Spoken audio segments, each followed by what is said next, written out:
so bothered about is the behavior of people like Gingrich. Gingrich is just a hypocrite. And, you know, and that's a waste of energy for all of us. And he's said publicly that the president shouldn't have to apologize to anybody just a few weeks ago. Meanwhile, he says something about this. It's just nonsense. Robert De Niro taking a pot shot at Newt Gingrich today over the First Lady joke that's been in the news this week. Newt Gingrich, how do you respond to the charge from one of Hollywood's great actors that you are a hypocrite? Well, first of all, no matter what words go back and forth between us, Callista and I were delighted to be at the Kennedy Center Honors when he was honored. He is one of our greatest actors. I truly admire his professional work, even if I don't like him particularly in politics. But he just took two things. I mean, this is a classic Hollywood lack of logical thought. I said the President of the United States should not apologize to our enemies while they are killing young Americans. Now, that's a very specific reference to a very specific situation. The commander-in-chief owes it to the troops under his command to stand with them. And I thought the president made a tremendous mistake during the killings in Afghanistan, because here were people who were killing young Americans, and he's apologizing to them.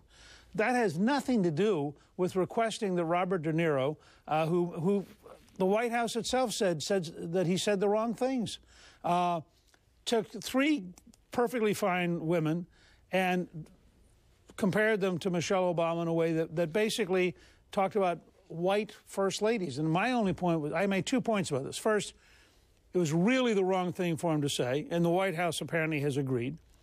And second, this campaign isn't about first ladies. Michelle, I'm not running against Michelle Obama. I'm not running, you know, and I think that Ann Romney and Karen Santorum and Callista Gingrich are perfectly fine as potential first ladies. I happen to have a preference for Callista. But the point is, this is about Michelle's husband. This is about the President of the United States. I'm running to be President of the United States. And I just thought that De Niro's quote was in bad taste. If it had been a conservative talk radio show host who said exactly the same thing but reversed the racial reference, the left would have exploded with rage. But of course, if it's one of their own, and after all, it's only attacking Republicans, that's perfectly appropriate, because anybody on the left, as Bill Maher has proven, can say anything they want to about anyone and still give $1 million. And after all, who are we to judge those on the left who are so morally superior that their use of language is always correct? But isn't there a slight danger of you being overly pious here, Mr. Speaker? Because I think you knew that he was basically coming out with what I would call a reverse racism joke. And the reason I say you may be a little too serious about this, Ann Romney was on my show last night, and she made a point of saying, I actually found it funny. I didn't find it offensive. I think that America's getting way too politically correct. And you seem to be leading this charge, Mr. Speaker. Now, I know you quite well now. You have a great sense of humour. Did you really feel offended by Robert De Niro, or was it just a chance to whack a Democrat? I really think the use of racism by Democrats is just as bad as the use of racism by Republicans. And I really think it's wrong to use racial references like that, period. I think, you know, as I said, just...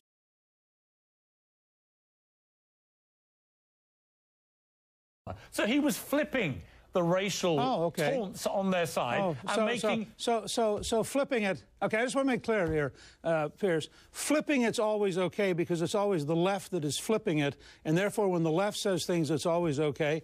Look, one of the reasons that I'm controversial is I'm happy to stand toe-to-toe with the left, and when they want to engage in cultural fights, I'm happy to. Do you want to explain Bill Maher the same way? That the kind of vicious, nasty things he said are okay because, after all, they're vicious, nasty things on the left? No, but it's interesting you mentioned Bill Maher, because he wrote a very good piece in the New York Times today precisely about America's collective sense of humour failure. I actually think that he's right in principle, although I thought he was completely wrong with the language he used about Sarah Palin, for example, in the same way that Rush Limbaugh was totally wrong when he used that language about a law student. But I just wonder whether when you first heard what Robert De Niro said, whether you really were offended, because I'm not sure you would have been.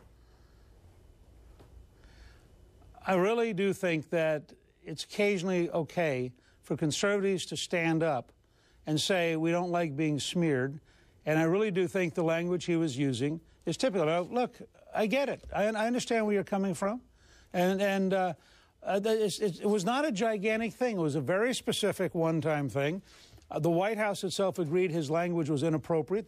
That's what they said. So maybe you have an argument with the White House over this because they said he was inappropriate. But I just think it's interesting that if you try to have some level of policing of the left's language, suddenly you're lacking a sense of humor. Come on, you know me too well. That's baloney. I like DeNiro. I just said to you, I like DeNiro. I think he's a great actor. I'd much rather have a conversation with him someday about the wonderful things he's done than be involved in this kind of long-distance baloney. But his reference to me as a hypocrite took totally out of context something which was very serious, which is a commander-in-chief apologizing to people who are killing young Americans. Let's move to Rick Santorum, because he's like your bogeyman in all this. If Rick Santorum wasn't there, if he was to stand aside, do you think you'd have a better shot now at Mitt Romney? Because everyone is saying that to him about you, but the same applies to you, doesn't it? Well, it applies both ways, but I also think, to some extent, we've actually, I think, split Romney's attention. He has always had an ability to drown us with negative advertising. And what happened to me, as you'll remember, was I was actually in first place until we got drowned first in Iowa. Then I came back and I was in first place after winning South Carolina. And then they spent $20 million in 3 weeks in Florida to re-drown me. And that was the process in which Rick emerged, because he was the guy running fourth and Romney wasn't paying any attention to him.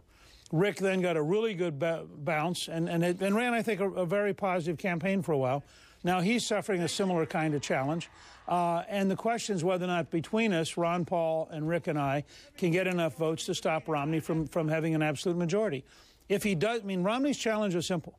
If he does not get an absolute majority, having run for 6 years, put in $40 million own money, outraised us by huge amounts in his super PAC, if he doesn't have an absolute majority on the 26th of June, we're going to move towards an open convention, and then it's anybody's game. If he does get an absolute majority, he'll be the Republican nominee, and he'll have won it in a very, very hard-fought contest.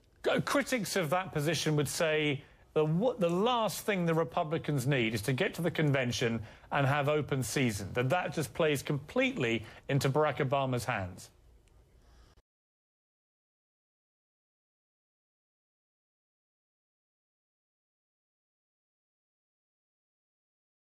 They would only have 60. I mean, the danger, frankly, for the Republicans is if we pick a nominee early enough, that gives Obama's $1 billion a long time to work on defining that candidate. Remember, the Republican nominee was picked much earlier in 2008, and Barack Obama and Hillary Clinton fought it out to mid-June. Didn't seem to hurt Obama.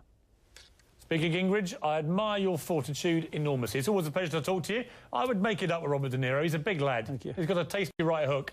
I like him. I like him a lot. Thanks for joining me. Thank you. When we come back, T-Bone Mania's headed to the Big Apple. I'll talk to the legendary New York Jets quarterback, Joe Namath. He's called it all a publicity stunt. This could be interesting.